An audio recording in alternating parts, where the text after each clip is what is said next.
Voilà la chaîne YouTube regroupant un grand nombre de vidéos dans le but d'élargir vos connaissances dans tous les domaines.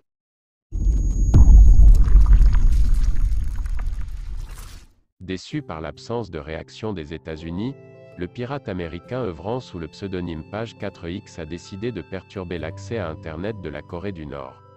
C'est une vengeance incroyable qu'a fomenté un Américain victime d'un piratage. Comme le relaie le site américain Wired, celui qui est connu sous le nom de Page 4X a été visé par une attaque provenant de Corée du Nord. Un événement à la suite duquel il n'aurait reçu aucun soutien du gouvernement américain, le poussant à prendre lui-même les choses en main. Et le moins que l'on puisse dire, c'est que Page 4X a réussi sa vengeance, il a tout simplement perturbé l'accès général à Internet d'un pays tout entier, à savoir la Corée du Nord.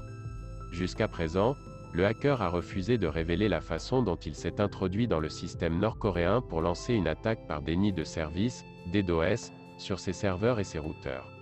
La mission de ce type d'attaque est de perturber ou de paralyser totalement le fonctionnement d'un serveur informatique. Et ce, en le noyant sous une masse de requêtes erronées. Concrètement, une attaque DDoS inonde la bande passante disponible et limite la capacité de traitement des serveurs. Ainsi, les sites web visés deviennent indisponibles et les ressources du système se retrouvent saturées. La panne d'Internet en Corée du Nord a eu lieu à peu près au même moment où le pays effectuait une série d'essais de missiles nord-coréens. Ainsi, les experts ont d'abord cru que les puissances occidentales étaient à l'origine de ces perturbations.